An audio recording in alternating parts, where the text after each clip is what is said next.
अस्सलाम वालेकुम नाज़रीन। अच्छा, मैं हूँ आपका होस्ट फवाद पवार। आज मैं डेंगू पे आप पे बात करना चाह रहा था। तो एक ख़ास मच्छर होता है और ये मच्छर ओरिजिनली तौर पे इससे मतलब इसका ओरिजिन की बात करूँ ना तो ये पाकिस्तान में नहीं था, ये हमारे पास श्रीलंका से तोहफ़ा में मिला था बज़रिया शिप वगैरह। और ये डेंगू जो सा ये अमूमन पानी साफ़ पानी पे होता है और ये मतलब इसीलिए इसके घरों के अंदर साफ़ पानी को ढक के रखना चाहिए। दूसरी बात ये है, एक मिसकॉन्सेप्ट होता है कि जब डेंगू फैलता है तो हम देखते हैं कि वो ख़ास उसकी तस्वीर देख के ये ख़ास मच्छर है इसी से होता है, ऐसी बात नहीं है। जिस वक़्त भी आपके इलाके के अंदर एक पेशेंट को भी डेंगू हो जाए तो समझे हर मच्छर से आपने खौफज़दा हो रहना है। उसकी वजह यह है कि उसका जो इन्फेक्टेड खून होता है ना, जो वायरस इंसान में वो डेंगू मुंतकिल करता है, उस पर कोई सा भी मच्छर अगर वो उसे काटता है वो खून उसमें चला जाता है, फिर आगे मुंतकिल होने का वजह बनती है। और इसकी जो तिब्बी हवाले से, जो एलोपैथी हवाले से डॉक्टर सिर्फ इसका बुखार कम करने की कोशिश करते हैं, साथ ही वो पानी का जिस्म का जो इनटेक है उसे मॉनिटर करते हैं। तीसरा प्लेटलेट्स का इशू आता है जिसकी वजह से ये ख़तरनाक हो जाता है कि जिनकी इम्यूनिटी कमज़ोर होती है, बुज़ुर्ग होते हैं, उनके वाइट सेल ख़त्म हो जाते हैं जिसकी वजह से उनकी डेथ होती है, वरना ये इतना ख़तरनाक नहीं है। अच्छा, इसकी वजह से क्या इसकी अलामत है? आंखों के पीछे दर्द होगा, आपकी जोड़ों में दर्द होगा, आपके जिस्म पे से कोई निशान भी बन सकते हैं और बाकी वो सिम्टम तो बुखार का ही होता है और बुखार भी बड़ा तेज़ होता है। ठीक हो गया।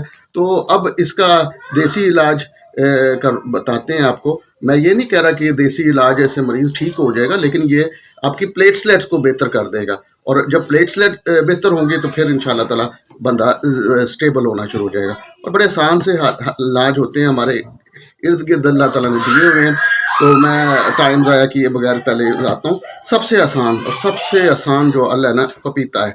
पपीते का जो पत्ते हैं ना, आपने करना क्या है कि उन्हें कुचल लेना है और उनकी चटनी सी बना के मरीज़ को 2 टाइम पिलाएं। पपीते इसकी वजह से प्लेटलेट बहुत तेज़ी से सही होते हैं। और ये जो मैं आपको इलाज बता रहा हूँ, ये आपको प्लेटलेट्स के दीगर मरीज़ जिनको कैंसर की वजह से या और किसी वजह से प्लेटलेट्स कम होते हैं किसी बीमारी की, उनके लिए भी बड़ा शाफी इलाज है जो बता रहा हूँ। एक पपीते का पत्ते का हो गया। दूसरा आपने करना है कि गाजर का जूस गन्ने का जूस लेना है, शुगर के, ठीक है ना। तो उस जूस के अंदर आपने 2 चम्मच बड़े खाने वाले वो आपने चुकंदर का जूस मिला लेना है। 1.5 चम्मच आपने लेमन जूस, सिट्रस एसिड बेहतरीन होता है। अच्छा, लेमन का जूस उसमें मिक्स करना है, चाहे तो उसमें थोड़ा सा अनार मिला दे, वरना ज़रूरत नहीं है अनार की। सुबह शाम मरीज़ को ये पिलाएं या ज़्यादा भी 3 गिलास भी पिला सकते हैं, लेकिन शुगर के मरीज़ को ज़रा चीनी कम, उसको ज़रा ये कम मिकदार में पिलाएं। अब आज ये तीसरी जो मैं चीज़ बता रहा हूँ तो वो भी इंतहाई फ़ायदेमंद है। मैंने पिछली वीडियो में उसी का जिक्र किया था, वो है स्वीट पोटैटो शकरकंदी का। आपको मैंने बताया था कि लाल शकरकंदी लेनी है, उसे उबाल लेना है और उसके बाद उसका थोड़ा सा पीस, उसका छिलका उतार के रात को दूध के गिलास में डाल दें और सुबह उसका मिल्क शेक बना के मरीज़ को पिलाएं। उससे क्या होगा कि आपकी जो इम्यूनिटी और प्लस इम्यूनिटी भी बिल्ड होगी और जहाँ दिगर फ़ायदे होंगे शकरकंदी के हवाले से मैं वीडियो कर चुका हूँ, उसमें प्लेटलेट्स बहुत जल्दी ये इंक्रीज़ करता है। और मेरे ये दोस्त हैं, क्या नाम है उनका, अल्लाह खैर करे, ज़फ़र तारड़ साहब, ये उन्होंने मुझे बताया था और मैंने ये अप्लाई किया और मैंने देखा इसके बहुत अच्छे रिज़ल्ट हैं।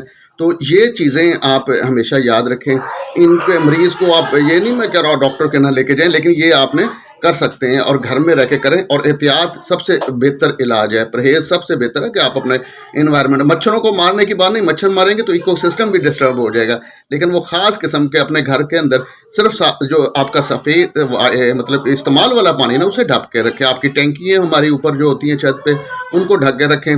रात को खुला बर्तन में पानी ना रखें। ये एहतियात कीजिएगा। अपनी दुआ में मुझे याद रखिएगा। खुदा हाफिज़।